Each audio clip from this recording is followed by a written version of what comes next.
Sorry, No? I'm trying to think if you could pull off bald. You don't think I can? Well, see, you've never seen my head. I've never seen my head.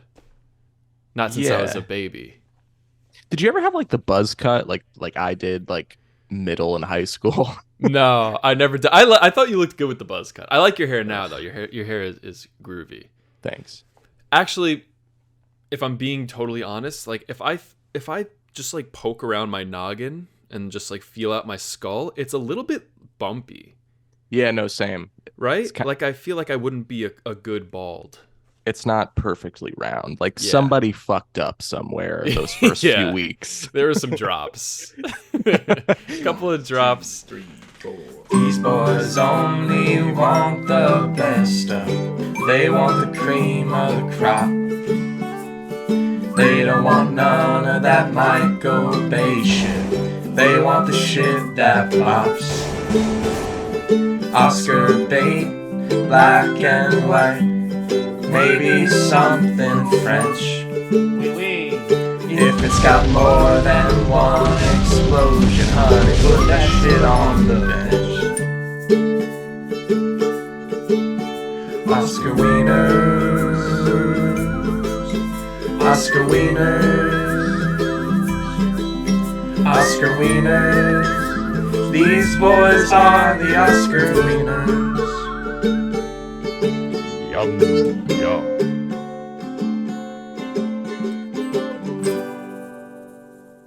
Oscar Wieners. Welcome to Oscar Wieners, the only show on the internet where Hollywood's biggest night. I say it's 24/7, but really it's only like about 45 minutes a week. So we're just gonna undermine the show. That's what we're doing now. I guess. But it's a 24/7 headspace. I think. Is Right, important right. to I think note. that I Yeah. think that's sort of the subtext of what I'm saying. Yeah, yeah. I'm picking it up. I'm picking it up. I'm Michael Sting. Nice. And I'm Gordon P. Sumner. Oh yeah, what's that? Who's that? That's Sting. That's Sting's real name. Why do you know that? You're the only person. Even Sting has forgotten his real name. As he should. It's a lame name. I don't know if the P is legit. I threw that in. Gordon So it's Penis Sumner is his full name. This is a show where every week uh we talk about a random best picture winner and No try to figure order. out if it's best picture worthy. And this week we are talking about the 1974 best picture winner, The Sting, directed Cool. by George Roy Hill, Wow. Good for him. um reuniting with Paul Newman and Robert Redford because they made Butch Cassidy and the Sundance Kid together, another one of the great films. Hot. Who Paul Newman and Robert Redford play. Well, Robert Redford plays Criminals. kind of a green around the gills sort of con man. He's been doing Yeah. it a while, but he's young. Yeah. He's green. He's ready to up his game. He's Yeah, ready he's to hit ready the for the next big level. con. Yeah. Yeah. Which I love when they toss around the big con. I want to start saying that about just random shit in my life. Hell yeah. Even Yeah. Paul Newman at one point says for somebody to like, what are you gonna take a powder on me? And I'm like it means like you're gonna like not pay me the money I'm owed. I'm like, that's fucking sick. Doesn't take a powder mean take a break? Or some shit like that. I think Yeah. I think Newman, your lemonade is good and all that, but you're off on that one. I think that one was misplaced. Yeah, we got to talk about marinara on this Yeah. episode and Yeah. salsa. And He's got so ranch. many Yeah. many products, and they just Yeah. all hit. So Robert Redford plays a character named Johnny Hooker, who, after the murder of his partner Luther, played by His con partner. Oh my God, Luther is played by Robert Earl Redford. Jones, Okay. who I can only assume is James Earl Jones's brother. What would be crazier if that is his brother or if it's actually not his brother and his name is still an Earl Jones? That is insane. I mean, now that I'm looking at him, I'm like, oh yeah, he does look like James Earl Jones. Wow, so Luther is sort of the brother of Darth Vader. That's we- kind of sick. Is that canon? Oh fuck. Sorry, I didn't mean to curse. Wow. No, his son is James Earl Jones. Oh, so that's Daddy. That makes more sense because like the Earl Jones, I'm like, that's a little weird if you name your kid to your son's Earl Jones. But yeah, that's incredible. It's And he kind of really makes me shone. Yeah. makes you wanna, I don't know, like weep. Sort of Why? call your dad and say, hey, wanna throw the ball around again? I want to drink a Budweiser on the 4th of July You while think the Born Earl in the USA plays. you think the Earl Jones are doing this? Sorry, what? Are you just mystified? Are you Uh, nostalgic? I'm feeling some type of way about dads today. Okay, yeah. So Robert Redford's partner is James Earl Jones's father, who is murdered, and right before he's murdered, he tells Robert Redford, "Hey, you should go see Paul Newman in Got to. Chicago." Because I worked with him a long time ago, and he's like, "You're ready for the big con, Robert Redford. You should." And Yeah. Paul Newman he knows the big con. After Luther is killed, Robert Redford goes to Chicago and he hooks up with Paul Newman, and they plan the big con Nice. against Luther's murderer, or at least like the guy who He placed the hit. placed the hit exactly. Yeah. Robert Shaw, with the most Irish ass name, Doyle Lonigan. Doyle Lonigan. I actually find it kind of offensive as an Sorry. Irishman. Sorry, I shouldn't have. Yeah. Doyle Lonigan. Might as well call him Potato Shamrock. um, Very imposing. Potato uh, Shamrock. and basically they just like fucking plan this goddamn cool ass sting. So I actually just learned right before we start recording what a actual sting is in con man terms. It's basically just like Oh. when the con wraps up and get you get one over on the person you're conning. Oh, see, It's like the finale. Because yeah, when I think of sting, I think of like cops, like a sting operation, yeah. So they've misused Sting in this instance. or it's just like different. It's like potato or Okay. potato shamrock, Potato Shamrock. shamrock. Yeah, yeah. Of course, of course. Um, Yes. so yeah, Andrew, what'd you think of this film? Here's the thing God. about the Sting. It has moments where it drags, has moments of kind of confusion. You know what? It's with any of these. I feel like any heist based or crime based film, it's always like we're doing a lot of things really quickly. We're putting a plan together, and we're not gonna totally let you in on it, so you can get surprised, and that's cool. But I'm also lost as hell throughout most of this movie. Right. I was just like, all right, I'm just kind of playing the wait and see game, which is all good. I also feel like they use a lot of lingo, Lot of lingo, and there's a yeah, lot of like almost like they're talking about sort of like even like the racket stuff where like Robert Shaw like runs like these like racket. I don't really yeah, understand any of that or how it works. I just know he's getting a lot of money somehow from these yeah. rackets. Well, He's like an they're just like we're playing extortionist the or whatever. racket game. Well, his profession is hooked up to gambling. Gambling Right. like feeds into his whole shtick. But meanwhile, he doesn't gamble himself. They kind of like do a quick profile on him, and they're like, he doesn't gamble, he doesn't cheat on his wife. Like, how are we gonna get this guy? And they figured out they're gonna go after his ego, and he likes poker, but he Right. cheats at poker. And then they're like, that's how we're gonna get him. We're gonna cheat at poker to him. And I was Maybe like, the what does best that maybe mean? the best scene in the movie. Yeah, when they play poker. Yeah, when Paul Newman gets one over on his ass. Yeah, they get one over on him. They approach him on a train. They say, "Hey, let's get into this poker game." So Paul Newman's playing him in poker, and of course he cheats. And then when he cheats, Paul Newman cheats back, and then he's like, "All right, I'm pissed at this guy." That was It's a so good scene. sad. It's so satisfying. It Like, is, yeah, to see. So like I love that little moment before the poker game where Paul Newman is shuffling the cards and Robert Redford's just watching him, and like Paul Newman's doing really good. First of all, I love that like when they're showing his hands shuffling the cards, I'm like, oh, that's probably not actually Paul Newman. But they literally pan up at one point to be like, that's Paul Newman doing it. He knows how to do this shit because That he's the scene is coolest guy on the planet. that scene is Um, arguably the most ridiculous one in the whole movie, though. but I It's like so long, it is really and the long. cuts. It feels like an Eric Andre skit.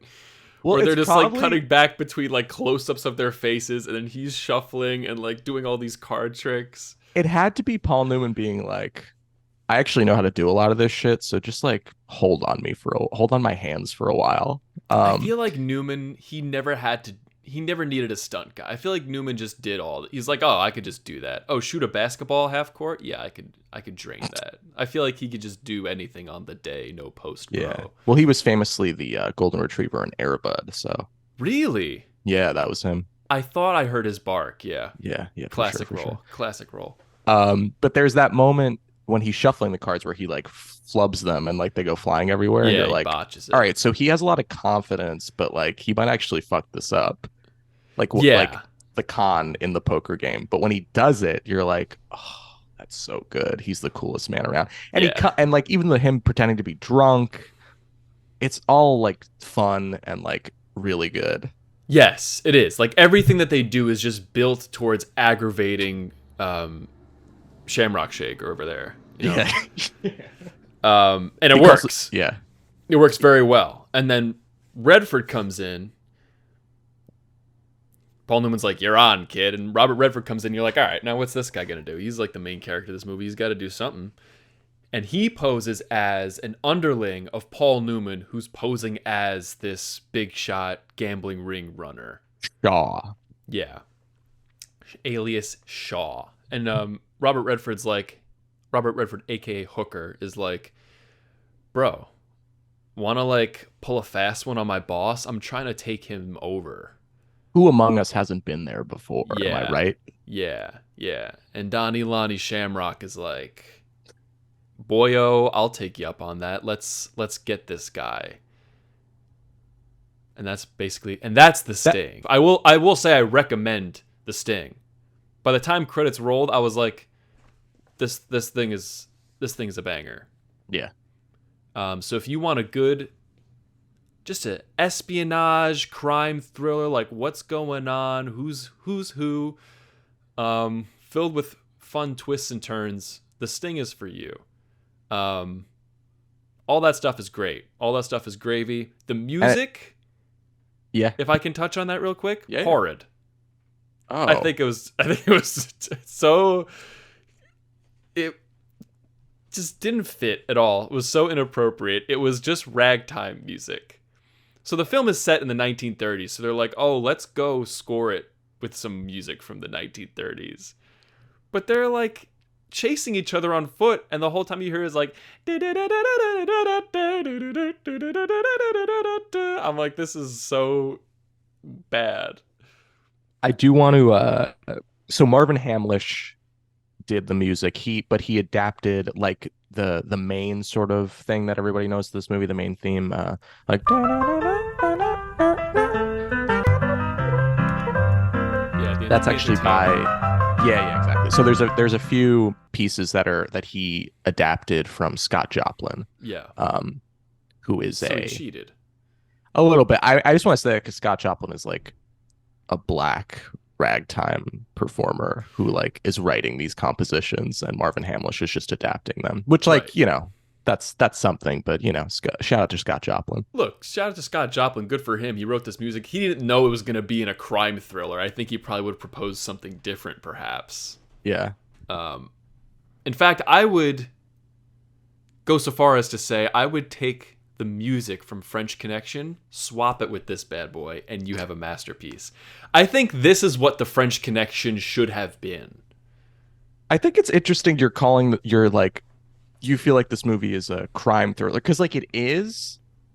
They're doing Definitely. crimes. They're doing crimes, and it is like thrilling and intense, and there's like moments of like I mean Robert Redford's almost like assassinated by like Salino, Yeah, Salino. and then like this other hitman that, or like I guess just like enforcer, protector, bodyguard guy that Paul Newman hired to shadow Robert Redford kills Selena is a woman. Um, I don't think we'll be able to successfully explain the twists yeah, because it's without really without like just doing a synopsis of the whole movie. I was trying to describe parts like I showed my SO the train scene Parole and I had to officer. give so much context and she was like, I'm kind of lost. And I'm Yeah, like, that's what's yeah, gonna happen. You should really sorry. just watch it. Like Yeah. I guess how do you want to approach this? Do you want to just like I guess we'll just say what we like. Like I don't want to go too heavy into the plot because it's just gonna that's just gonna be a web to untangle. The plot is great. There are a lot of fun twists. Um, I think maybe some of the characters are a little bit underdeveloped. Robert Redford and Paul Newman are both good at acting in those roles, but um, their characters don't have a ton of depth to them. But I was surprised at every turn, and that's really all I ask from a movie is just surprise me. I'm one of those idiots who's like, I gotta predict what's gonna happen at the end of this, Yeah. and I was unable to, which brought me pleasure and joy. And Right. that's what life's about, Um, ultimately. I agree with you about the character thing because, see, I think Robert Redford has a little bit more depth. Robert Yeah. Redford's sort of the green around the gills guy, and he gets revenge on Lonergan for putting out the hit on Luther, and the con is successful, and they walk away as friends and buds. Lonigan's kind of a dunce, huh? He's an idiot. Right? Like they portray him as a really serious guy. He's like an up and comer in his gambling ring, like he's taking over other guys' businesses. They portray him as kind of a shark and a sharp guy. Yeah. But meanwhile, his goons are tracking down Hooker, Robert Redford's character, the entire time. And Hooker is working directly with Lonigan, meeting with him, plotting this whole scheme. Here's the scoop, Because Lonergan's as also I looking for understand it. Hooker. He's looking for Hooker because Hooker's the one who escaped from stealing money from like a courier of one of Lonergan's rackets. Yeah, Hooker pulled a small con, Yeah. just a little pequeño con Yeah. on A Lonigan's piccolo business. con. Just a piccolo con on Lonigan's business. Yeah. Nabbed 10K from the man, which at the time is like $5 million or That's something. I don't yeah. know. That's not sure, but it's definitely something insane. So now Lonigan's trying to track down Hooker, but he doesn't know that Hooker's the guy that he's working with. So he's kind of a pretty dumb idiot in this whole thing, right? Because he Also, doesn't really but know what's going at on. the same time, though, I'm like, pre-internet, it was so easy to just lie about shit. Yeah, I just equated it to like, all right, it's 1930, like you can kind of just disappear. Yeah. Which You could don't we say, all need that? like in 1930, you could just be like, yeah, I'm vice president, etc. And it's like, oh my God, sir, have a Wow. seat. Have And it's a like seat right you could here. just say whatever. Yeah, you could murder somebody and then just move to Pennsylvania and then you just haven't murdered anybody. It was kind of crazy. That's just what you did. Like, yeah, I killed 2 guys, so now I just live in Pennsylvania now. Yeah. And then you're fine. Then you open Hershey Park. Whoa, we're not in the position to make accusations, okay? I'm just kidding. Okay? I think Hershey is I don't know, whatever. That's yeah.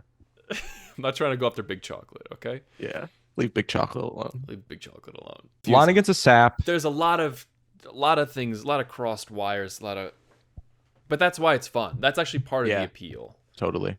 Because you're trying to figure. They let you in on nothing. There's no audience hand holding. They're just like, you're gonna figure this out as we go, or else you're not gonna get it.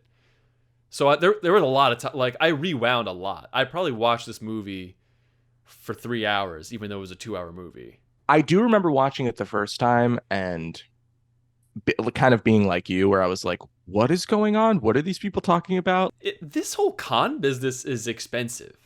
Yeah. You have to pay people off at every phase of the operation. The You have to- landlords, you have to pay. Like, if you're renting a space, you have to rent from a guy who knows that you're doing illegal stuff, basically. And he's like, and there's also an extra fee on top to just keep me quiet. Like Yeah, the scene you where have to he lose a asks lot the of money landlord. Yeah, he asks to the make money. landlord when they're renting the space.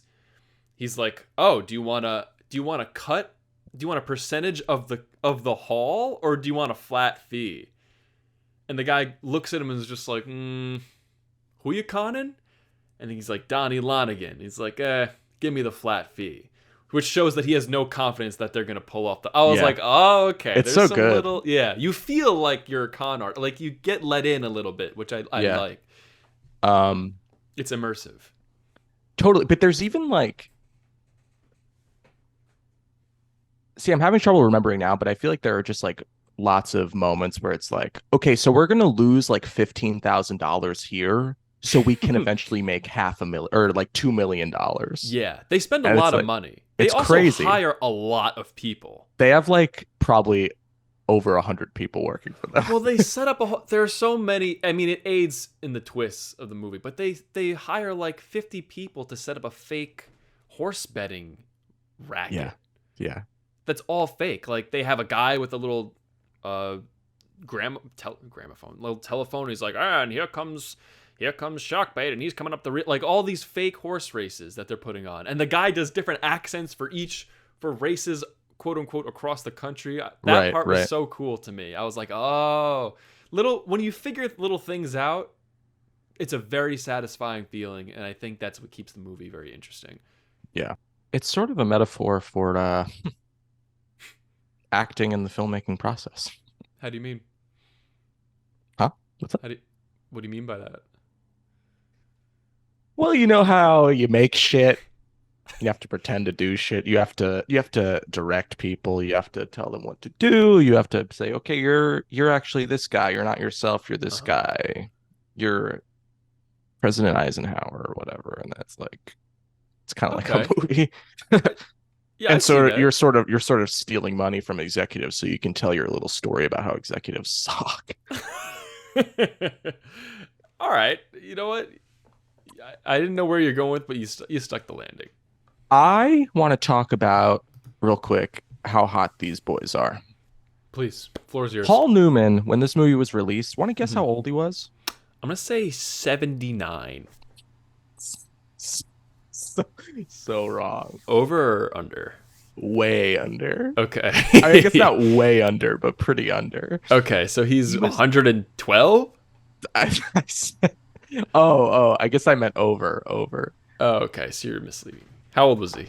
He was 48 when this movie was released. I know 79 was a joke guess, but I would have probably guessed like 50. He looks so virile, though. You know what I mean? He looks ripe. If I look this good when I'm 48, I'm gonna fucking do a jig. It's his eyes. They really, I don't know if it was color correction or what, but he flashes those baby blues and they are intense. I read a Letterboxd review that said something like, I love how they color graded this movie so that Paul Newman's blue eyes would pop more. I mean, maybe they did. Like, that makes sense. Robert Redford's also a cutie. I think he's kind of just like a shaggy dog of a man, though. But he has the jawline of like Superman. He does. He's got, yeah, for sure. There's also near the end, sort of the sort of culminating moment when they all meet for the third time at like the fake race call place where you place bets. Yeah, the fake race call place. Yeah. Yeah. When Robert Redford walks through the door, the look that Robert Redford and Paul Newman give each other is incredibly romantic. They look at each other, first of all, like a couple of snacks. Okay. And then they also look at each other like they're deeply in love. And I'm like, damn, that's beautiful. Talk about some homosocial relations right there. I think it's really more the love of the heist. Not to burst your bubble, but it's really more sort like of the luck of the draw. The con would have been for naught if Bobby Reddy got. You know? And I think Newman of Newman's Own, I think he was worried for that specific reason. I think this movie, I feel like I haven't said like.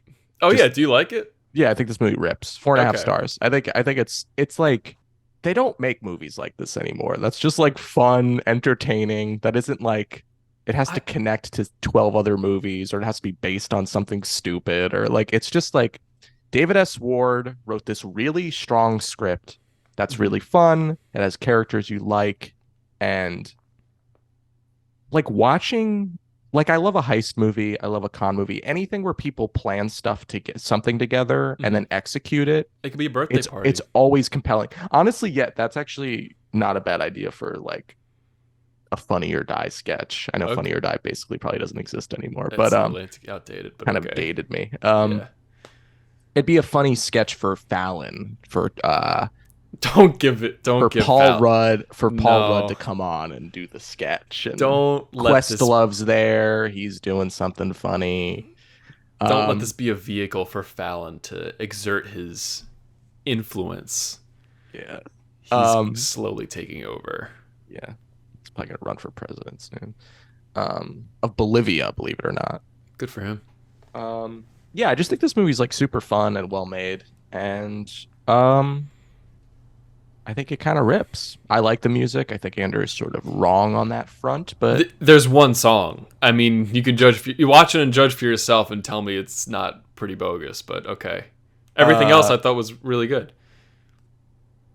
yeah, I think this movie slaps. I recommend people watch Butch Cassidy and the Sundance Kid if they like Paul Newman and Robert Redford being buds. Did it win an Oscar? I don't know. Then I'll pass. Okay. You pretentious ass. If it's not the best of the best, then why bother? And all these films, they're the best. There were some unbelievable moments where I'm just like, okay, wait, all these people are going to be in on it? Like, no one's going to squeal? Like, maybe some things are unrealistic in that respect, but that's showbiz, baby.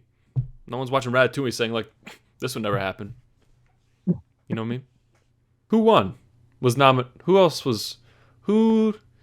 Who did this? Who else was nominated? Who was going on? Who did this? Who did this? I watched this Um, whole thing and I gotta say, who did this, huh? Was it you? Who else was uh, nominated? this is a fucking good year. Yeah, Okay. so I'm gonna say the second one. You're gonna be like, oh, obviously Mike thinks that probably should have won Best Picture because I do feel that way. Okay. Okay. So obviously, The Sting won Best Picture. Also, George Roy Hill won Best Director, which Congrats. all right. Um, Other nominees include American Graffiti, Oh, okay. George Lucas's second film, an absolute five-star Here we masterpiece. go. Okay. Yeah, If sure. you I don't know. look, if you want to watch a real Yeah. boomer ass movie, but that's sort of about the moment just before America lost its innocence, so called. It's white America lost its innocence, I should say. Watch American Graffiti because it's kind of about right before JFK was assassinated, right before the Vietnam War started. Mm. But it also has one of the bangingest soundtracks of all time, and it's just about people riding around in cars, and it's fun as hell.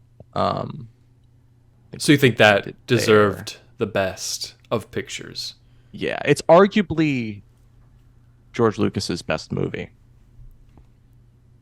And Not 4 years Star later, Wars 1? and 4 years later, he would make Star Wars. So I'm not saying it's my favorite of his. Obviously Star Wars is the peak, but American Graffiti might be his best movie. Jar Jar Binka. We saw love the movie. That's him too, so same guy. Yeah, actually, Phantom Menace is his best movie. Yes, I actually of like Phantom. course. It's not his worst. So, uh, What's that say? uh, other nominees include Cries and Whispers, directed by Ingmar Bergman, Yeah, I'm a gonna say no. very famous Nah, you can stop. Swedish filmmaker. I'm gonna say no to that. Um, you've never cried and whispered in your beloved's ear, dude. So I'm just gonna pass wholeheartedly. I haven't seen enough Ingmar Bergman, but what I have seen, I really love. So I'd say probably should have given it to him, maybe. Next up is your favorite director of The French Connection, William Friedkin. He got back. He Baby got back. for his movie The Exorcist. Another He did five-star The masterpiece. Exorcist. Yeah, another five-star masterpiece. Also probably should have won over The Sting. Um, That colors French Connection in a whole new light to me. Did we mention that when we talked about that movie?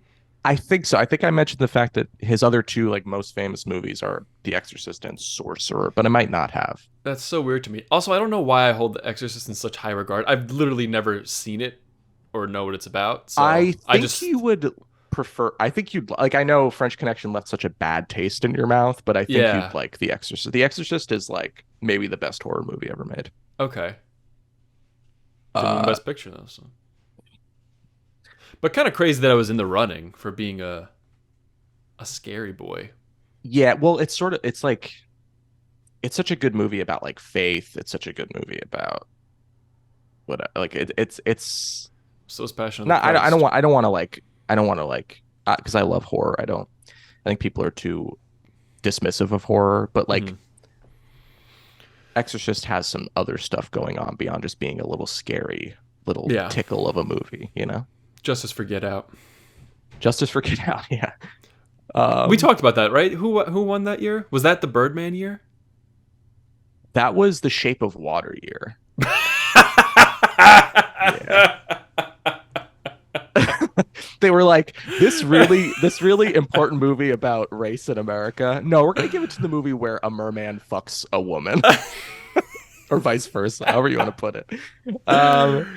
Okay. I like Shape of Water, I think just fine, but yeah, Get Out obviously is like I mean, but also like we'll talk about that year. There's so many incredible movies nominated that year that Shape of Water one is insane. Okay. Um, the final movie nominated for the 1974 Best Picture Oscars is A Touch of Class. No, I'll pass on that Do you want? class. Can I read you what Touch of Class is about? Go ahead. Steve, great name. Pass. I'm done at the Whoa. outset. A happily married American man living in London meets Vicky, an English divorcee, and they Sucks. run off to Marbella for a rollicking week of sex. Then they return to London to set up a cozy menage, despite the fact that A Steve, cozy loves his wife. menage? Yeah, like menage a trois. I think it's like when you're having sex with what, like three people or some shit, two people at once. Change the name of this show to A Cozy Menage. Welcome to a cozy menage. I'm Boner. And I'm Stoner. All right. So yeah, they return to fucking London. He's like, okay, so I'm gonna have sex with these two women, and it's gonna be like my Okay. wife and this woman Vicky, and it's gonna be fine. But then he falls in love with Vicky, and complications ensue. Don't you hate when you just want to have a rollicking week of sex, but then you catch feelings? Ugh. Tell me about it. Such a That relatable sucks. issue. Don't you hate when you're a Steve and you catch feelings? There's no way Steve is having a rollicking anything, right? They literally they made the most plain, boring man. Yeah, like no Steve has ever dated a woman named Vicky. You know what I mean? Like Vicky's said, like that's like a cool, mysterious person. Steve is a guy who works in sales. No disrespect to the Steves out there. Steve from Blue's Clues, shout out. But you're not dating any Vickies, let's be honest. Let's be Yeah. real. Um. Fiction. So those are the nominees. I think The Sting is Best Picture worthy. I just think it was in a year where like two. I haven't seen Cries and Whispers, but also Ingmar Bergman is sort of a master. So like just like a bunch of masterpieces were also nominated that year. Um, and that's unfortunate. But The Sting ultimately won. Wow. What do you think people saw in The Sting? Like what did the olds at the Academy, what do you think Well, they like, saw in The Sting? They were like, "Oh, there's ragtime music in it. Let's really take a look at this thing." all right, I'm gonna tell. Let me give some context for what I'm about to say. So before I just like come out with it, like I think, all right. So in Empire, there's this Star Wars documentary about the original Star Wars trilogy. It's on Disney Plus called Empire of Dreams. I've seen it a million times. When I was obsessed with Star Wars, I watched it so often. When you were obsessed with Star Wars? Yeah, when I was obsessed with, now I think it's stupid and childish. Okay, yeah. I put away my childish things and now I watched C-SPAN. Um, As you should. so they talk about when the first Star Wars is released and is like huge. They're like, well, maybe like people like posit that maybe why it was successful is like it's coming after the Vietnam War. America is in like a really gray, murky place. And then here's this story about like good triumphing over evil. And like it's Hmm. clear and like it's just like a good story and people needed that. Like Americans needed that, etc. Okay. I think The Sting is sort of a similar case. I think when it came out in 73, I think the Vietnam War is still going, or maybe it's just ending. And I think they're like, what's some fun shit? Like, I want to see some fun shit because, like, Okay. when I turn on the TV, everything's miserable. Fucking people are getting assassinated. Like, Yeah. there's a war that's like destroying. It's just like a horrible war raging. It's just so I think they're like, I wanted to see two hot movie stars put one over on a grumpy Irishman. I think that's why. I think that's Yeah. ultimately why they chose The Sting. Okay. Yeah, that's Why it was fair. such a favorite. I think they probably chose it because of the ragtime music, and I think the Academy likes weird, anachronistic film choices that really serve no purpose. But But like Scott Joplin hasn't gotten his due, and finally Marvin Hamlish has yeah, pushed him to the forefront of American right. consciousness. Like I think the Academy is just obsessed with the movie making days of old. Anything that harkens back to those days is a triumph in their eyes. There's a lot Yeah, of other antiquated shit in this movie too. Like they had weird like title cards that kind of disrupt the yeah, like flow. the setup, Yeah. I the was like, the sting at the end. they'll make you laugh out loud. They're a little bit silly. See, I love all that shit. And then also they had like weird like wipe transitions. I think that was the 70s. That wasn't Yeah, like and them and trying to like emulate. irises in and out. Yeah, there were Yeah, moments like that where I was like, "Oh, that doesn't age well. This looks like a PowerPoint." I thought that was cool too, though. It's You're fun. just sort of you're too online, man. It detracts, I think. I think like look, I can't change the fact that it was made 40 years ago, 50 years ago. 50 years, yeah. But they did 50 ass years ago esque things. And that's not my fault. That's on them. They didn't think futuristically. I actually They think it's had your fault. It's not my fault that the 2000s ruined wipe transitions for everybody. You know what I'm saying? What do you think in 2073, 100 years from when Okay. the Sting was released? What do you think people are going to say about 2023? Like, That's are they such a going to good be like, they're going to be like, why the fuck were you guys like making little videos where you used audio from other things and you I were like mouthing it?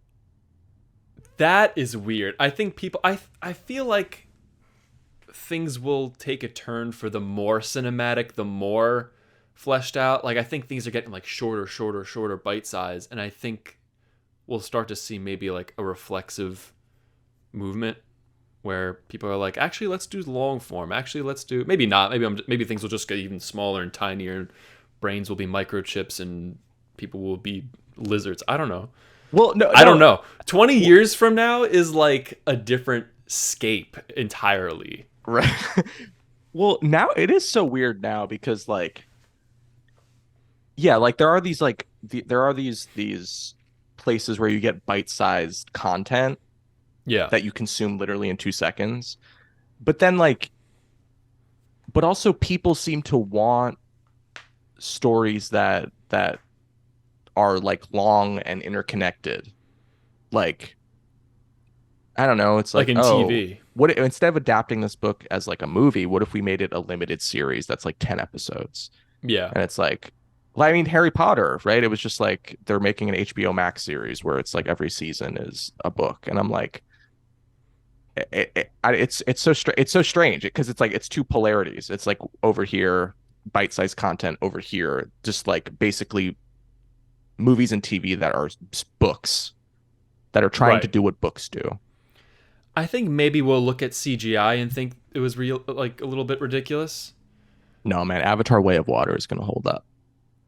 I don't know. Not hold up in terms of tech, like that they're going to have better CGI. I think it's going to be ridiculous in terms of maybe people a few decades from now will rely more on practical filmmaking. Like I feel like we're in the next 10 years or even 20 years, I think we're due for a renaissance of people making things in an analog way, because it's going to become like kind of this bespoke thing of like, all right, AI makes movie making and script writing like like all this tech makes everything so accessible that everybody can make a movie. Now let's see who can like do this almost antiquated, who has this antiquated skill set of actually taking a pencil and writing something and shooting something and not relying on all these effects. Yeah, I guess like with art, I don't know, we both like make stuff, and I feel like when at a certain, at least for me, when something's too easy, I have to make it hard somehow. Oh yeah. Because like then that's like where something interesting. So I see what you're like. I could see people being like, this is too, it's too easy to just like make something. I need to make it difficult.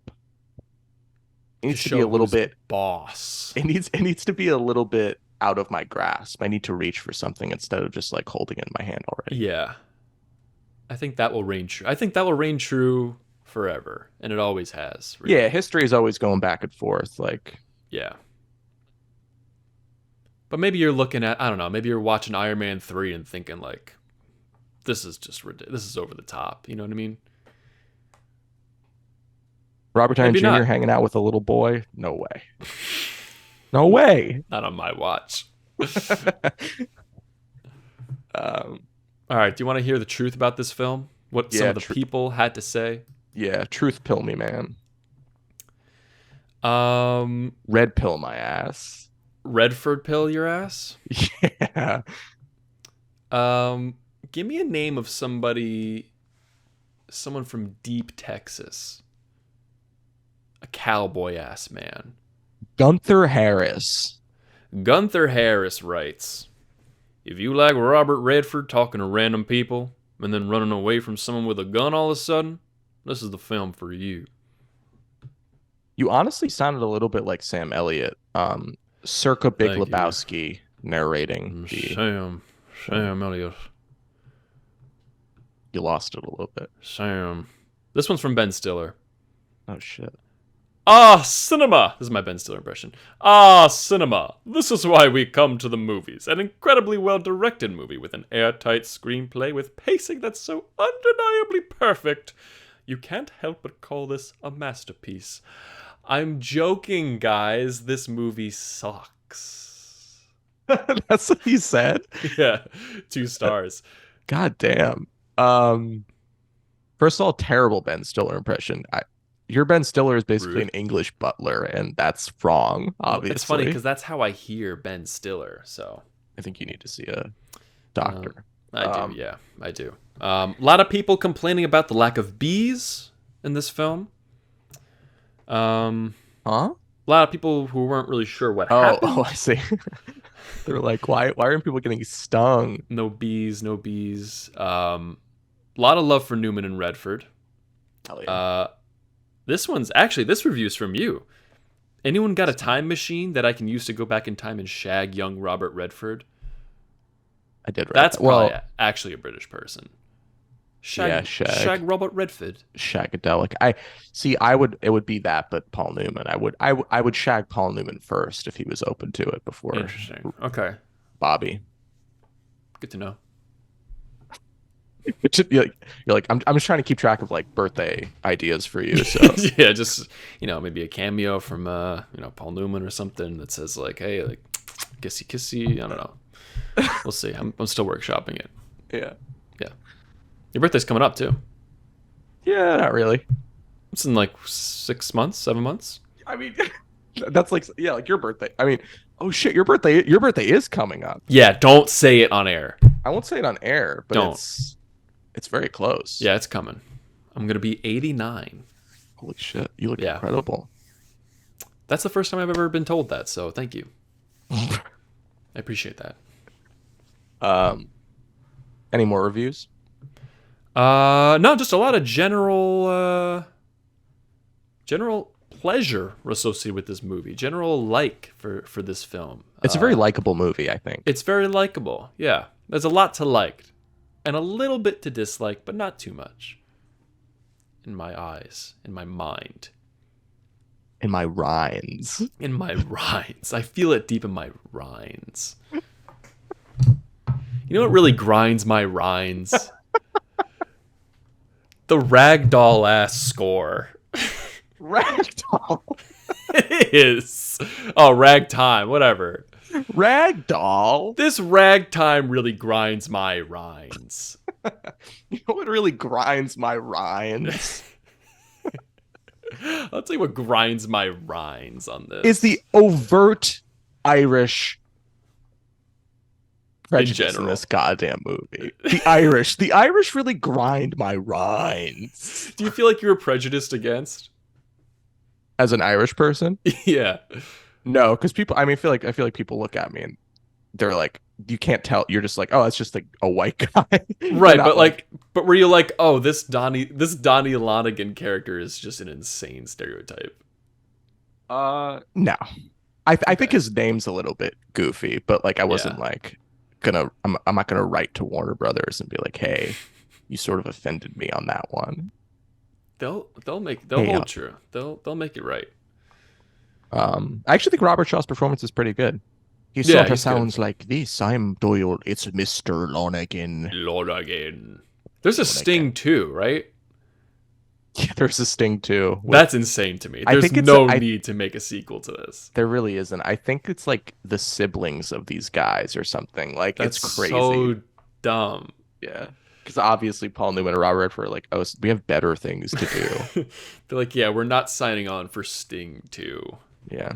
This is the first time I've ever seen them. Ever. I've never seen Paul Newman outside of a lemonade carton. That's okay. Okay. Butch Cassidy and the Sundance Kid is on HBO Max. I recommend. It's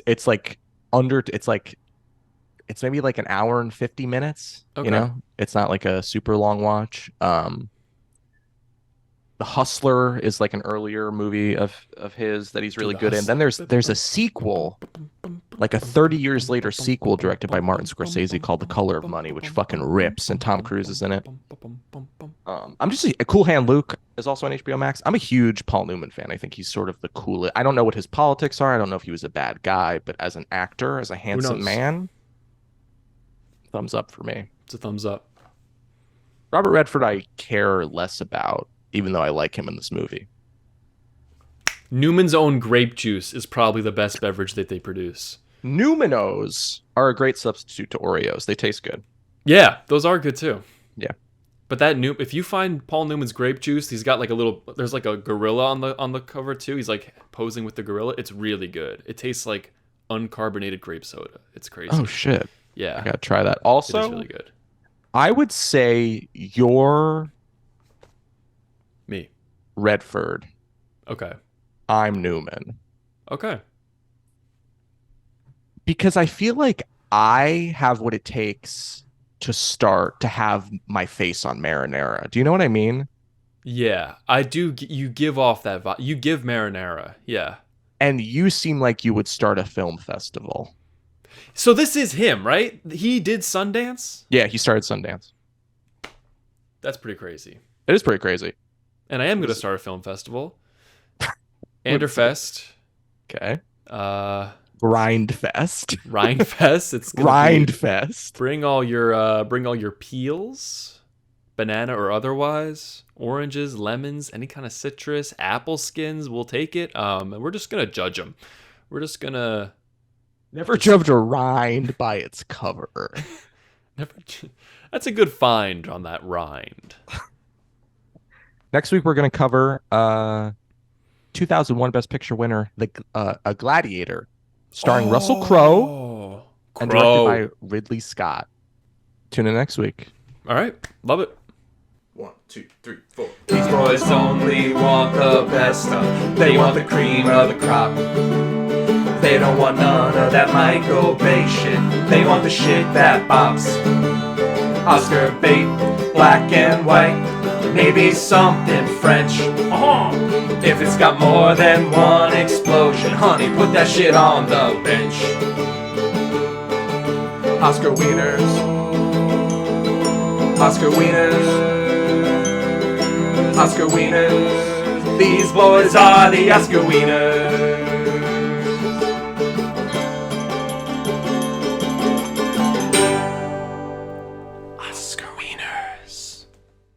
hey, I'm in a bind. Can you bring me some rinds? This really grinds my rinds, I finds.